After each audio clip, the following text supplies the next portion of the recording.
My name is Bertha Lewis, and I will be your MC today.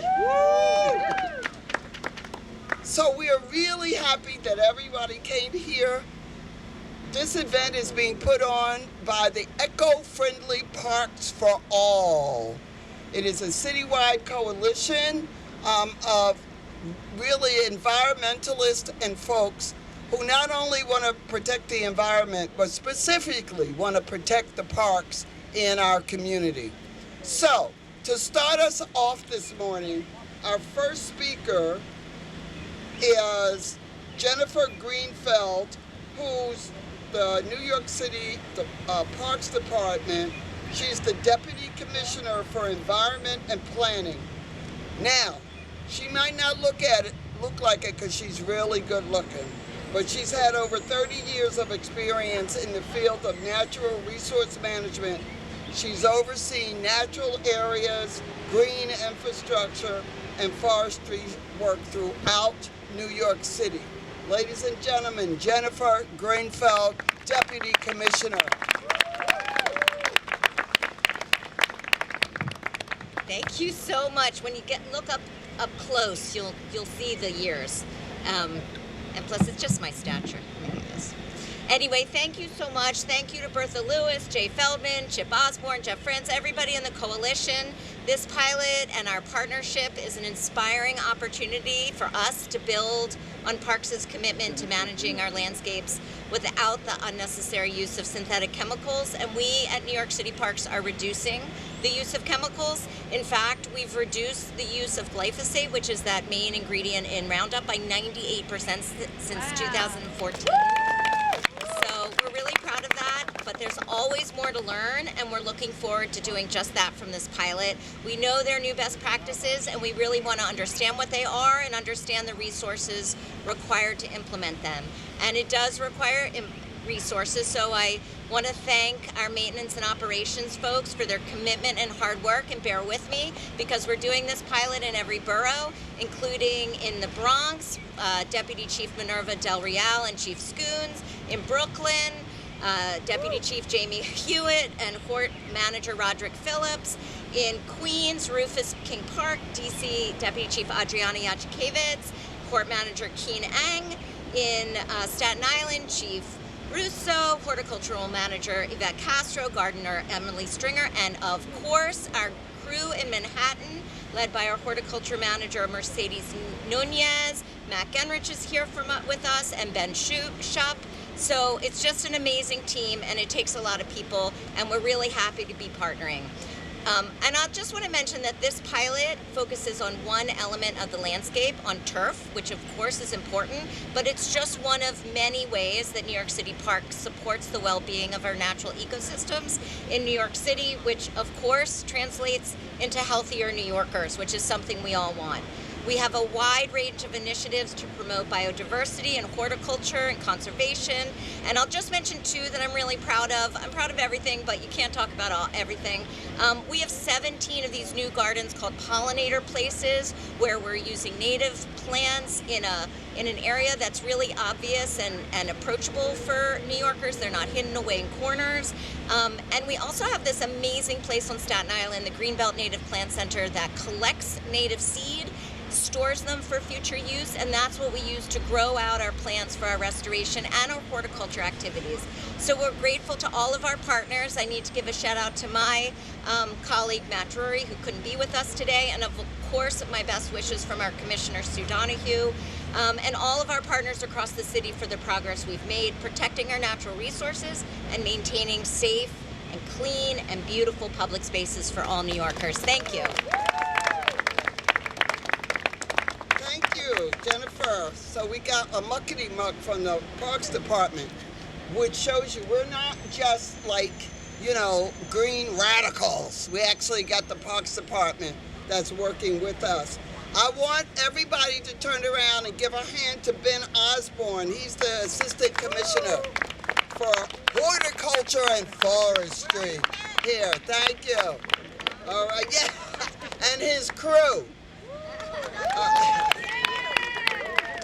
Come on, let everybody see you. Yeah! Take a bow.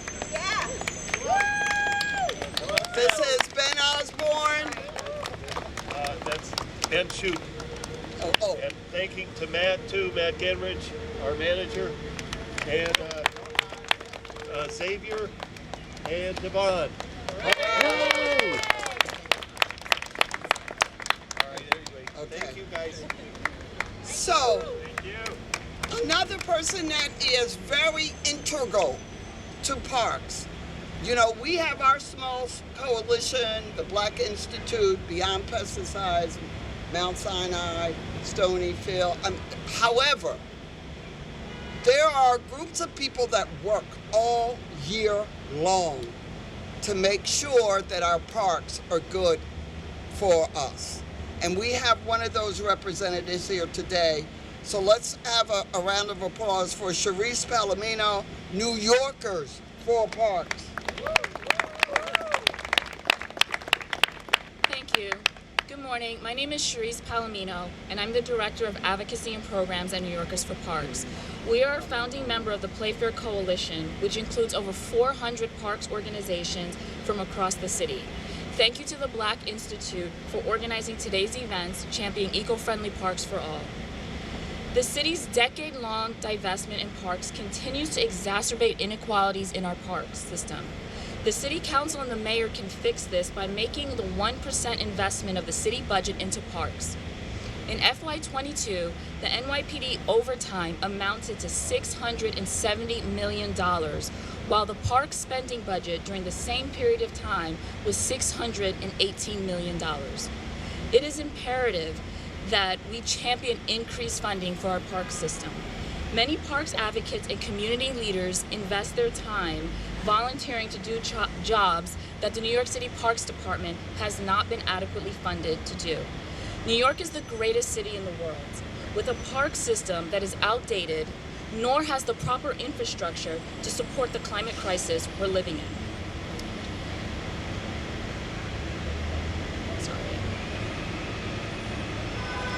This climate crisis has highlighted the critical needs of our park system, including the need for adequate funding for park staffing to do resiliency work and to address inequalities in access, infrastructure, and general maintenance.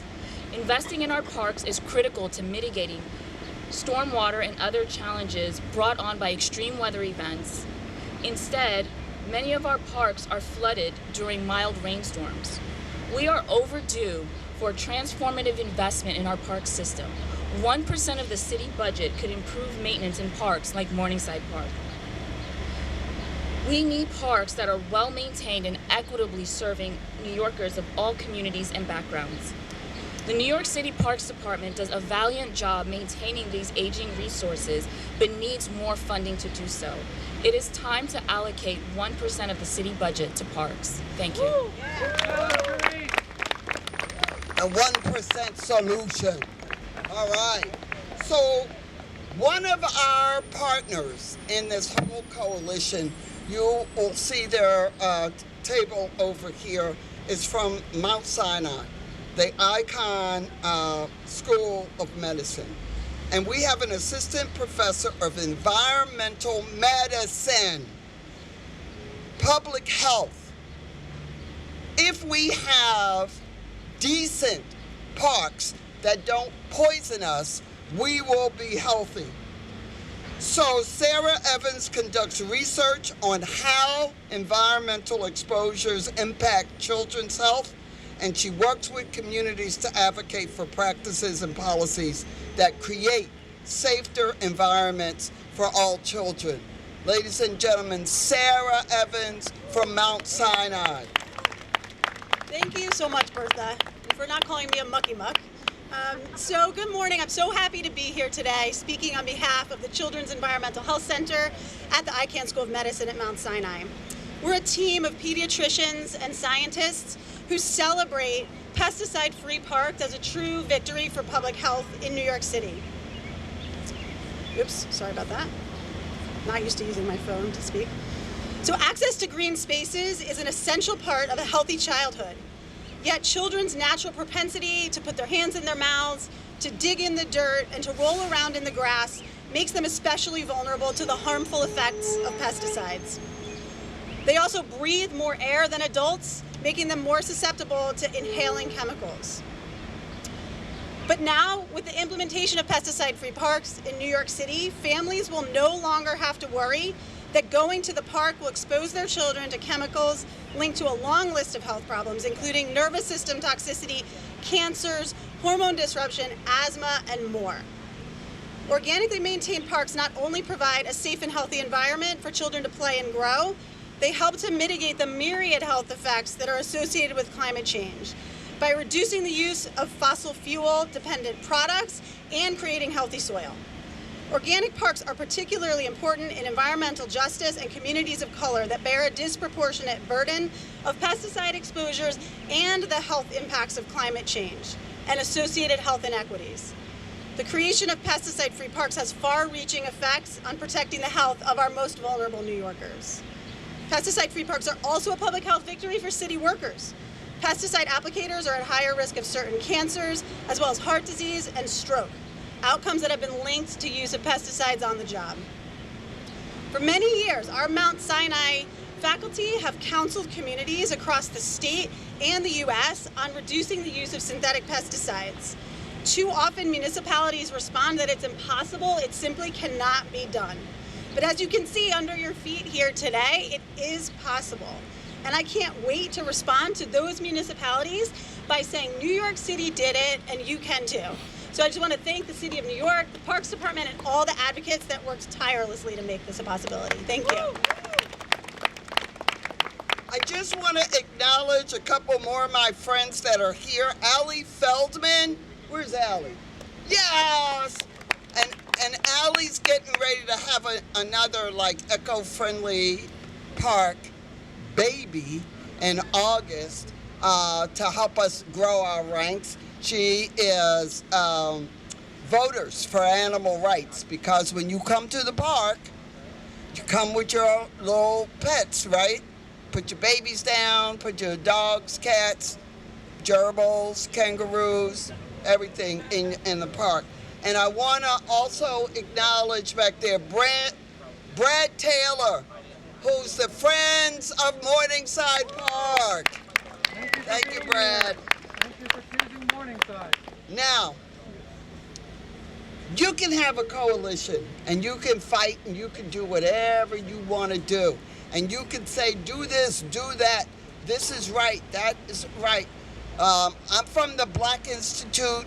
We wrote a report called Poison Parks, and it might have seemed very dramatic at the time, but we concentrate on black and brown communities. And what we knew was that all of these pesticides, glyphosates, just poison was being sprayed in our parks, and people didn't know it. And they were mostly in the low-income communities of color. But you know, for all the marching around and all the organization that you do, you gotta have a champion in the legislature to actually pass a bill and make it happen. And ladies and gentlemen, our champion in the last city council was former council member Ben Kalos. Now, he served from 2014 to 2021. He was the sponsor of the bill that we call Intro 1524. It actually brought New York City into the modern area of parks and playgrounds, recognizing the hazards of pesticides and the viability and benefits of organic land management to protect our health and our environment. Ladies and gentlemen, Eco-Friendly Parks Coalition champion, Mr. Ben Kalos.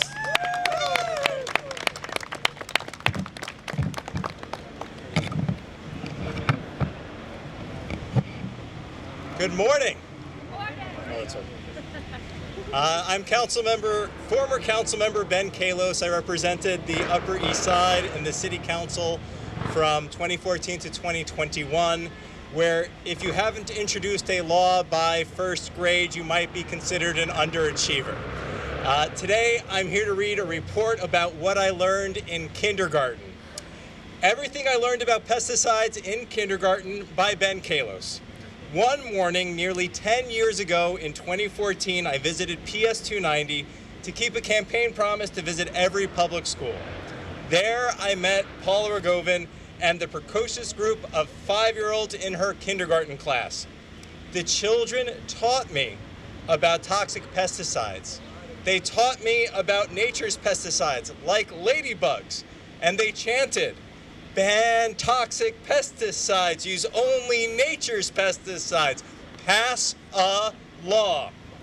So I invited them to City Hall, where once again they taught me more about toxic pesticides and more about nature's pesticides like stinky marigolds. And they once again chanted, "Ban toxic pesticides, use only nature's pesticides, pass a law." We spent a year fighting City Hall to draft a bill, and when the World Health Organization, which at the time City Hall said didn't matter, classified glyphosate, the active ingredient in Roundup, as a likely carcinogen, we were finally given the legislation.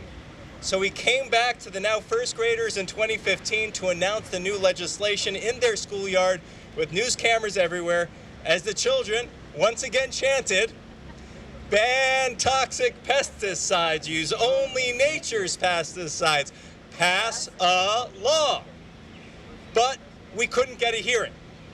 Paula, parents, and adults stepped in to help the children.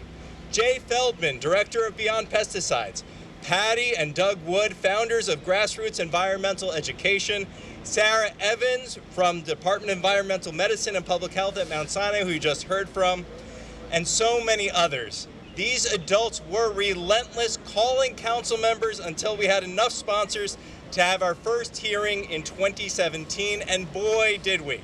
More than 100 kindergartners and third graders filled the City Hall chambers.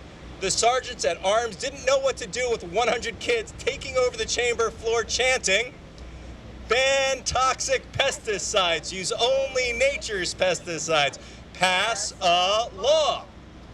While we couldn't get it done in my first term, we came back even stronger in my second term with an even stronger bill and an even stronger coalition that now included the Black Institute, led by the Bertha Lewis, along with Reverend Billy and the Church of Stop Shopping, as well as my new legislative director, Wilfredo Lopez.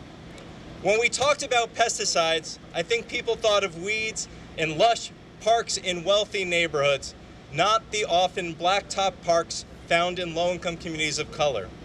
Research from the Black Institute found that parks on the Upper East Side, like Carl Schurz Park on 90th Street, saw few, if any, sprays of these pesticides, while parks in East Harlem, just 6 blocks north, saw exponentially more sprays of toxic, cancer-causing pesticides.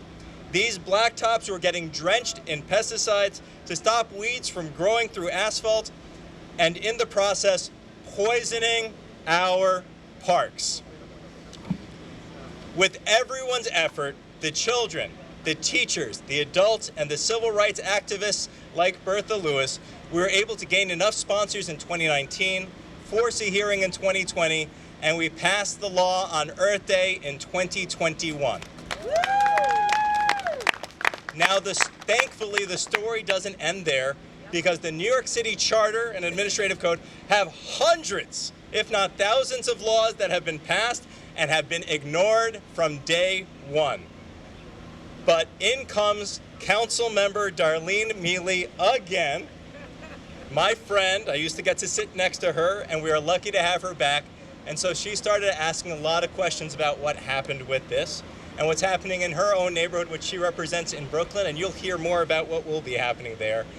And this coalition did not stop fighting, and I want to thank the Parks Department, Commissioner Sue Donahue and her representative here today, to announce and share that they are now moving forward with this law, piloting in 8 parks throughout the 5 boroughs, including right here in Morningside Park. That is huge. Everyone deserves a round of applause. Thank you very much for having me. All I did was carry the legislation. This would not have happened with this amazing coalition that you see. And what we will get for this, when I started this, I was a newlywed. I now have a 5-year-old. But what we will get for this is parks where we can let our children play and our animals play safely. And I think it's worth it. Thank you. Right.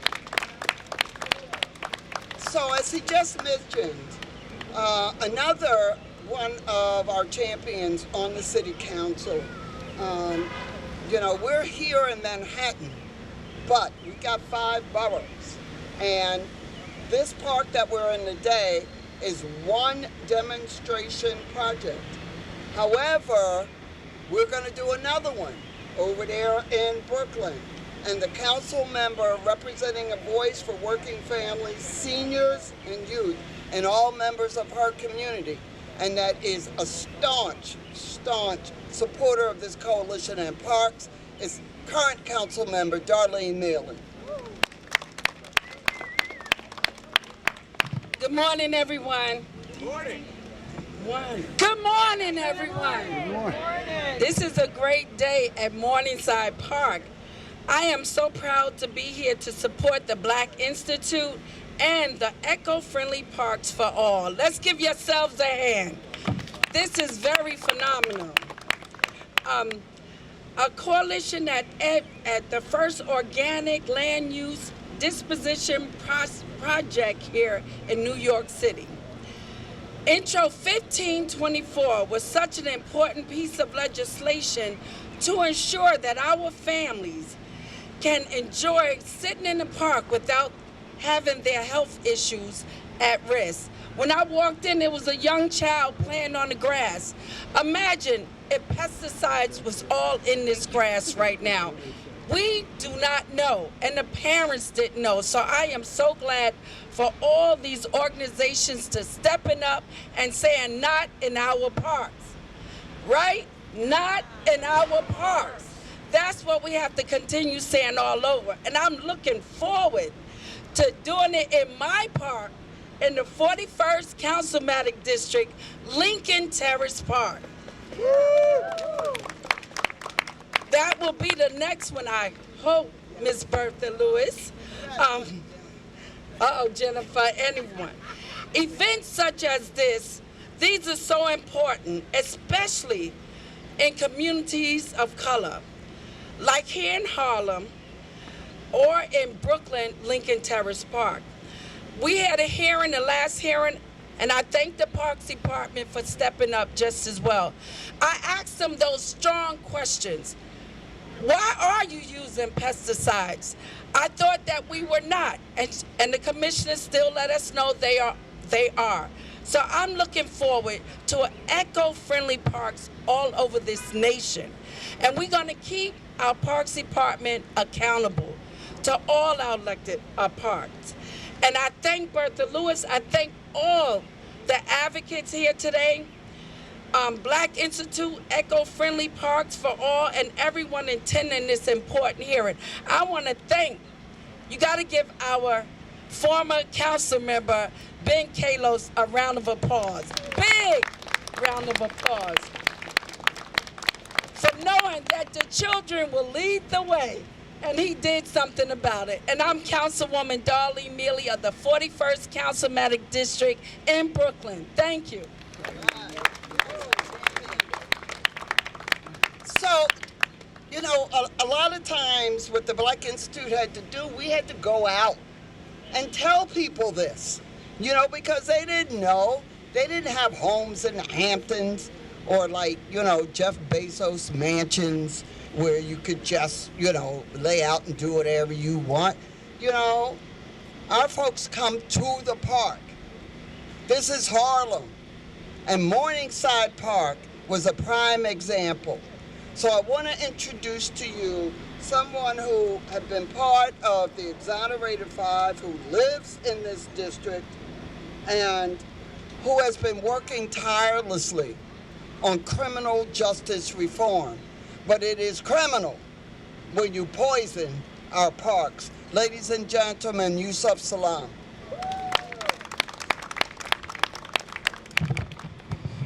Peace and blessings, family.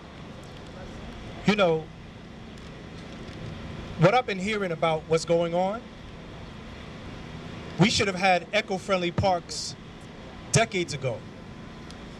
The fact that in our community, a community that I was born and raised in, as you know, I'm one of the formerly known members of the Central Park Five, and we're now known as the Exonerated Five.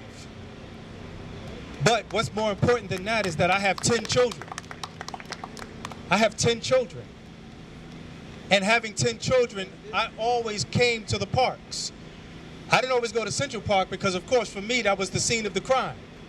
So I didn't want to go there, but I wanted to be able to take my children to places and spaces that were open and natural and clean.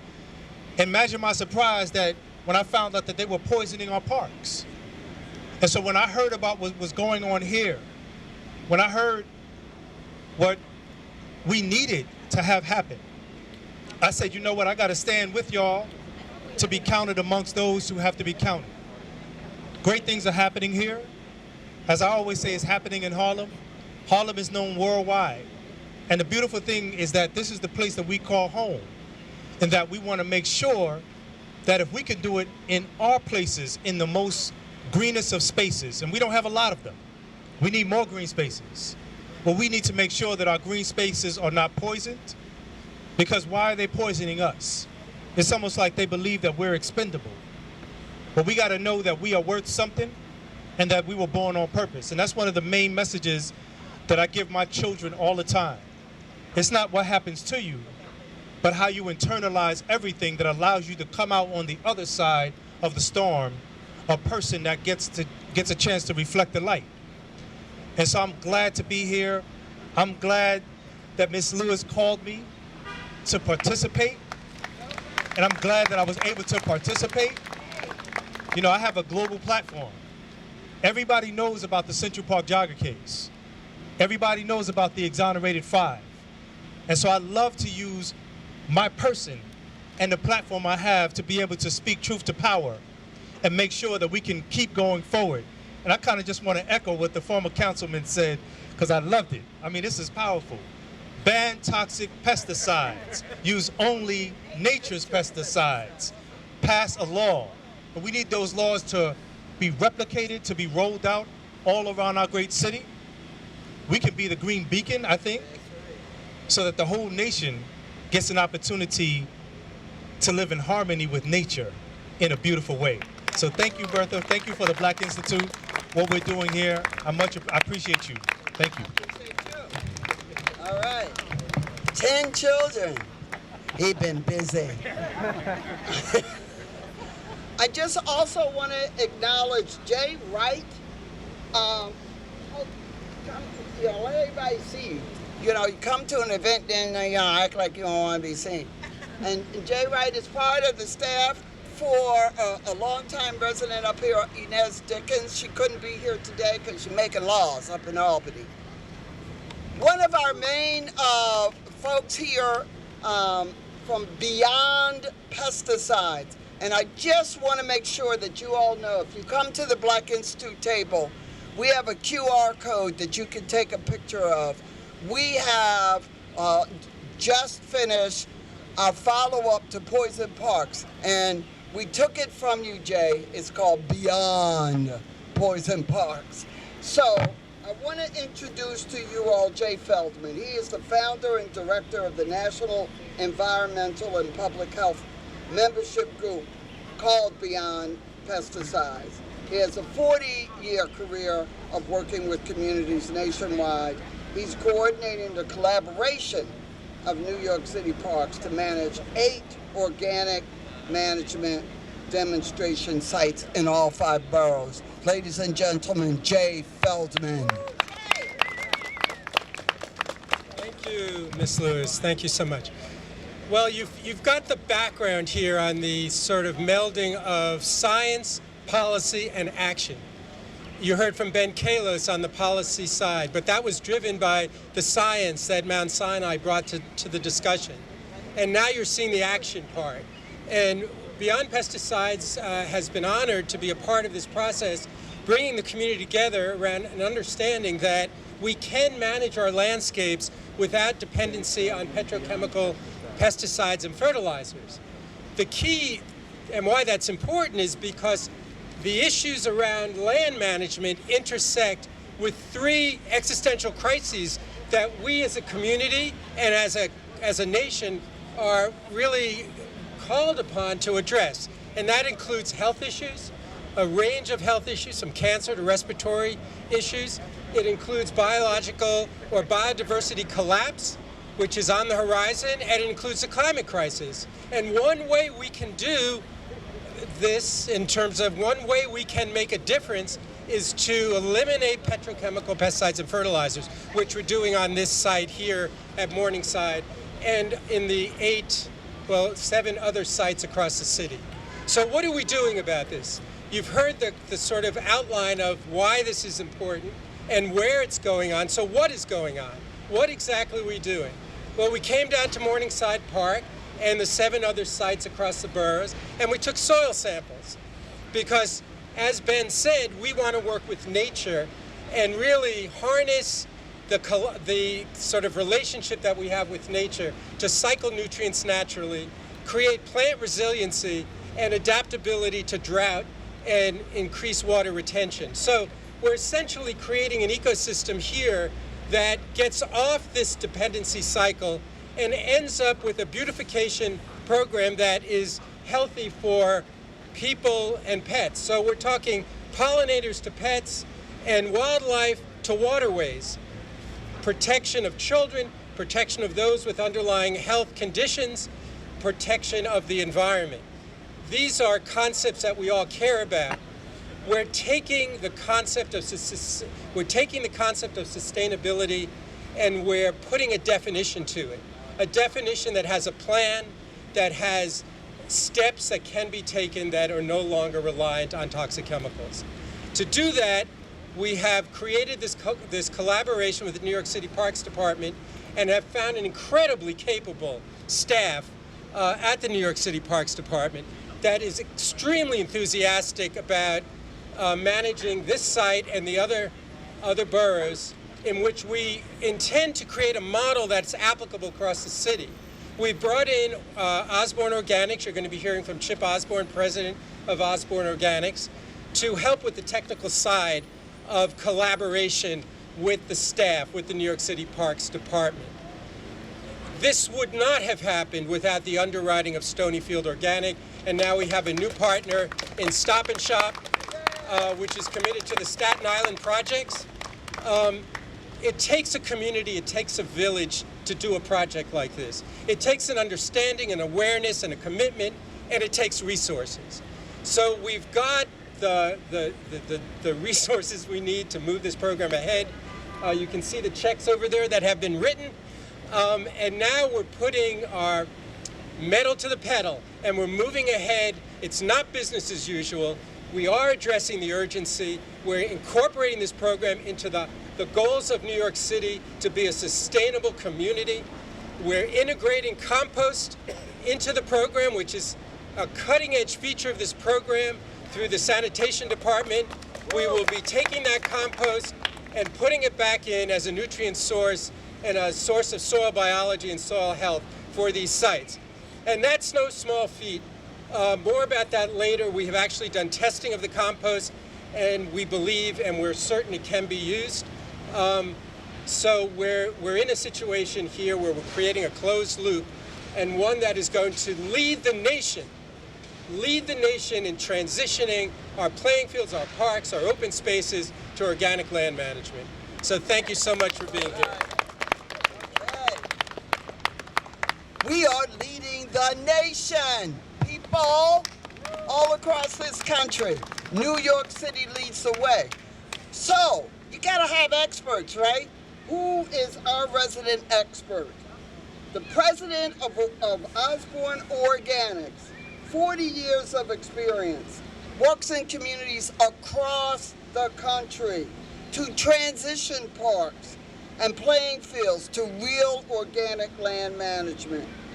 Mr. Osborne himself has served for many years as the elected chair of his Parks Commission in his hometown of Marblehead, Massachusetts. Ladies and gentlemen, our expert, our scientist, our Mr. Organics, Chip Osborne. Thank you, Ms. Lewis. So I'm going to tell you a little bit from the technical side what Organic Land Care is all about and what we're doing here. What you're seeing here at Morningside, Ben and his staff started last fall. Started with simple grass seed and an aerator, a little bit of water with rain over the winter, and we've produced some results right away. So there's certain elements to Organic Land Care, and what we are not is a product swap. We're not simply taking out something that's a bad product and replacing it with one that we deem is better.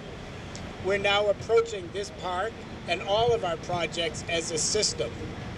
So the system is everything that you see above ground, but most importantly, everything that you don't see below ground. And that's the focus that Jay talked about. We are science-based. This is not just pie in the sky organic because we think it's a good thing to do. This is every bit as science-based as a conventional approach.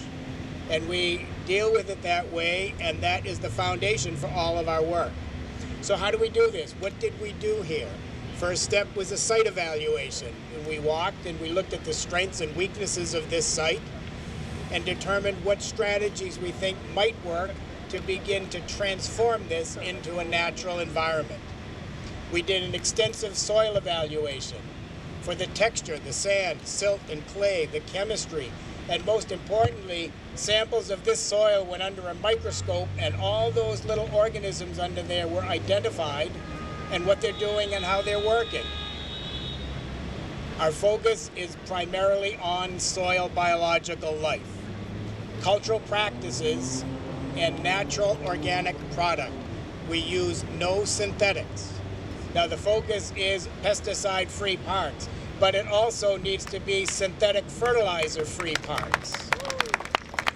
There's no place in natural land management or any land management for water-soluble synthetic fertilizers or even those water-insoluble synthetics. It needs to be natural organic because those fertilizers feed the organisms. We're after nutrient cycling. Think of that bacteria that you learned about in school, a single cell, and it breaks down that organic fertilizer. And then a higher level organism, a protozoa, comes along and eats that bacteria. And what do we have as the end result? Nitrogen. We don't need to get it out of a synthetic bag. We're looking to build and rebuild soil structure.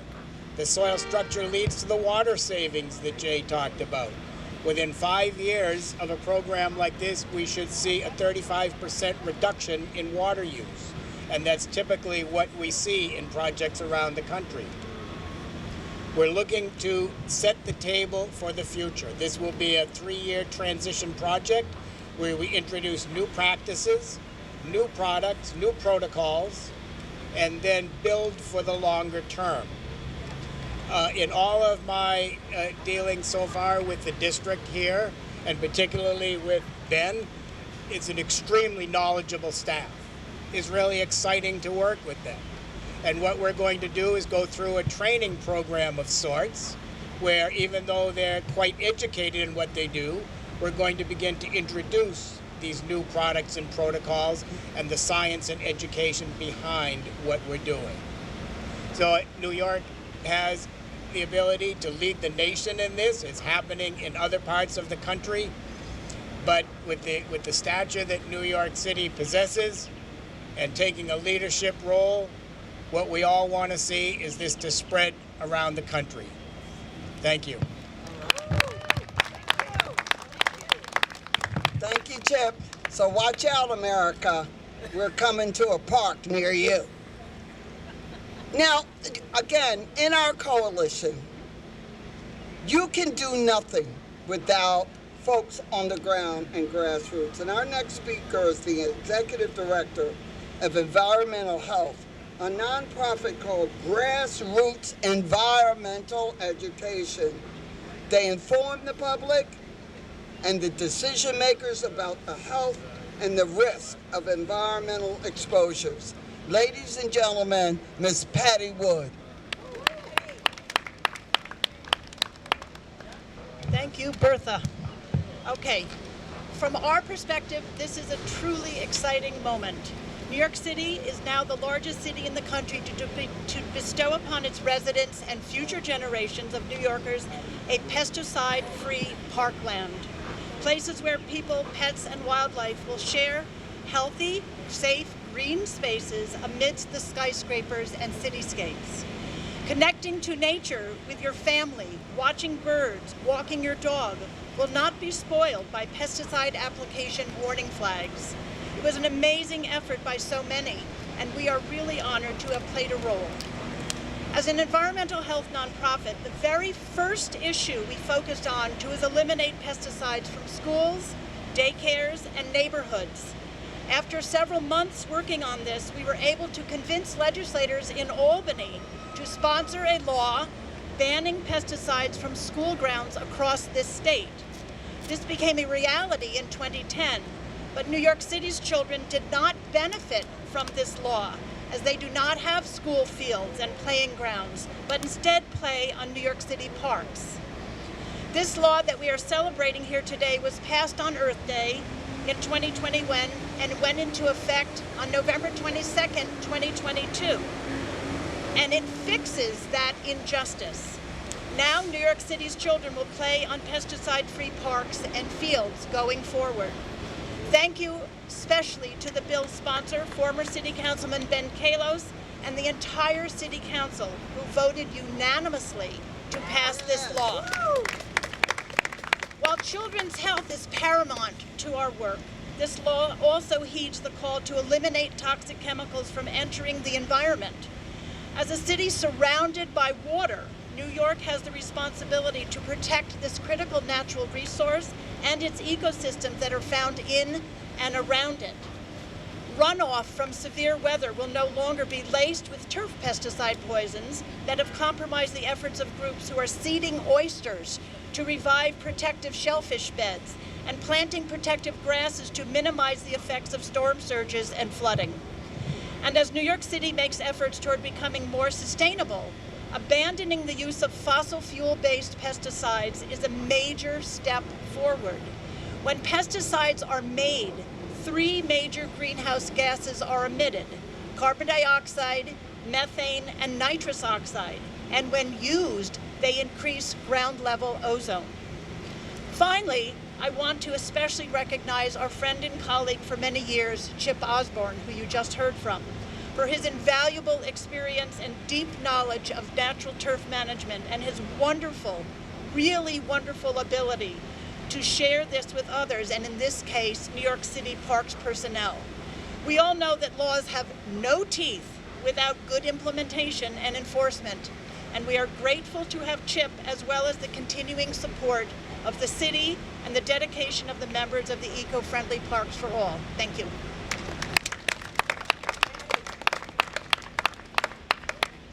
Okay, don't get weary. We only have 2 more speakers. One person that I do want to really recognize. When you heard about those kindergarten folks, who is the one that goes into New York City elementary schools? She has taught in these schools for over 44 years. And then she retired and decided to be like some kind of activist and hook up and be a cornerstone of the Eco-Friendly Parks for All. She's authored 4 books, all with a view to teach children how to do social activism. She co-founded Educators Against Racism and Apartheid, the TNET Peace and Justice Vigil, and Don't Gas the Meadowlands Coalition. The pesticide law that we celebrated was introduced by Ben Kallos. Kindergarten children, now they're in 9th grade. She will not only tell you about her work, this is a dedicated person. The children are our future, and ladies and gentlemen, Paula Ragavan actually trusts with our children. Paula.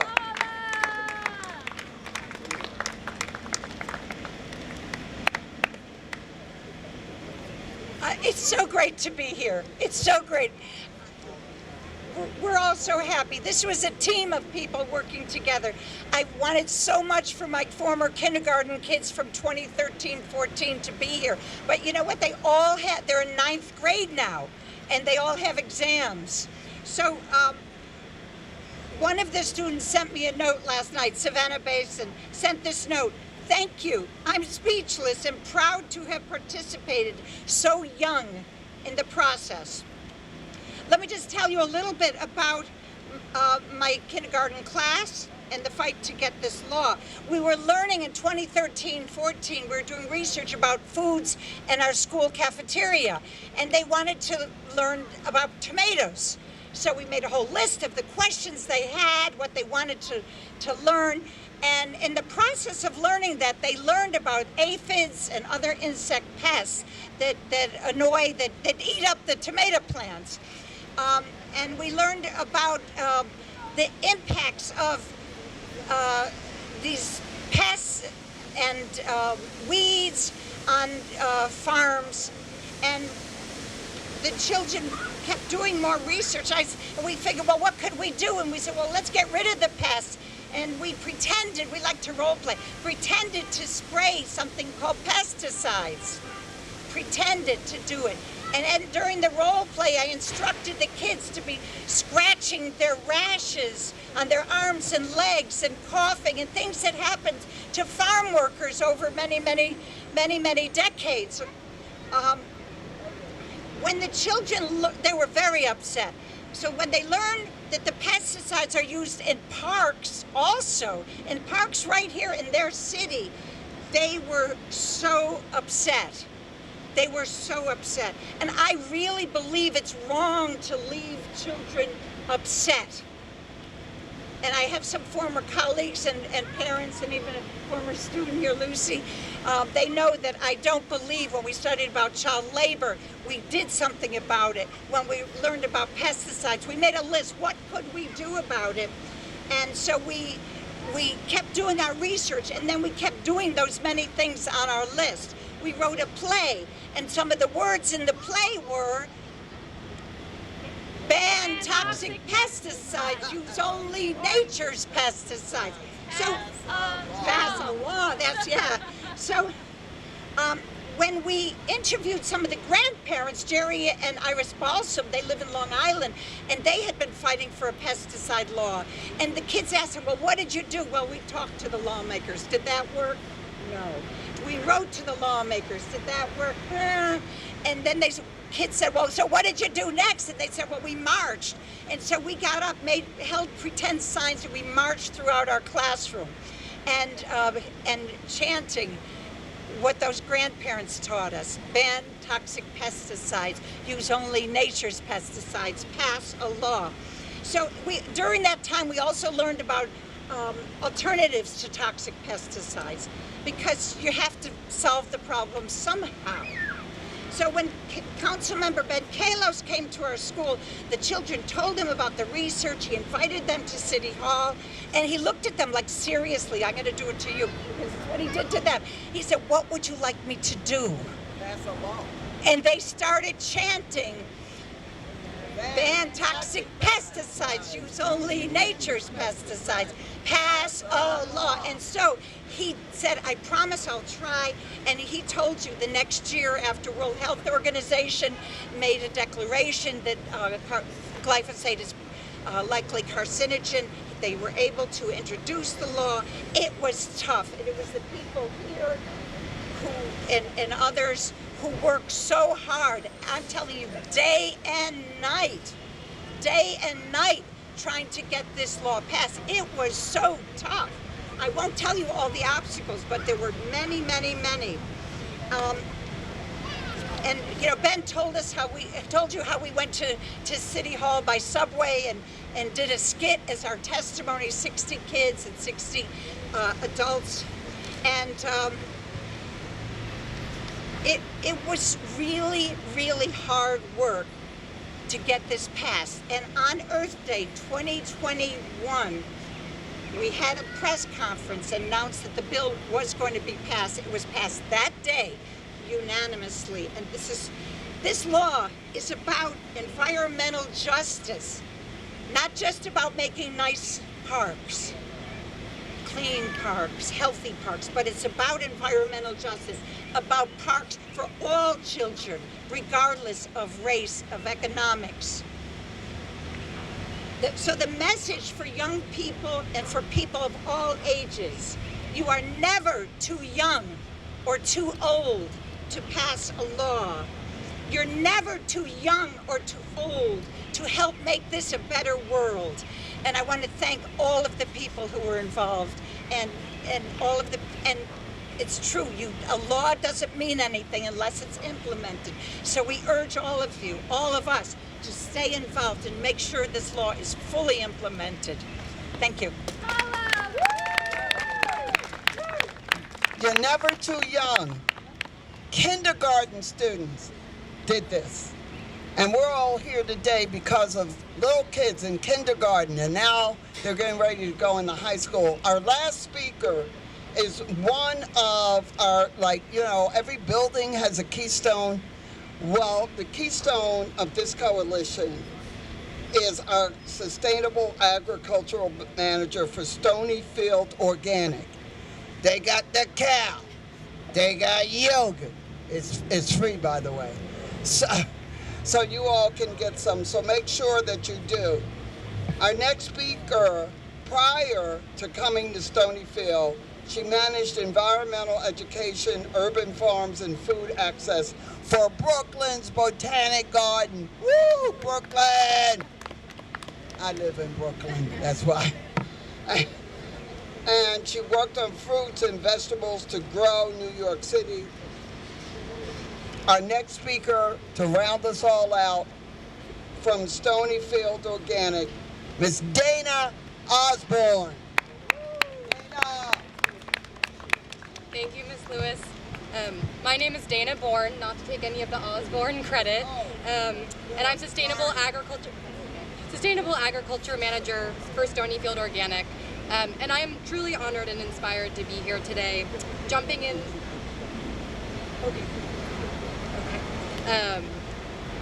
into this coalition with the City of New York to announce the 8 parks that will be transitioning to organic maintenance, serving as demonstration sites for the rest of the city. Stonyfield is the leading organic yogurt maker in the country, and we were founded on a belief that organic is a win-win for all, better for people and better for the planet.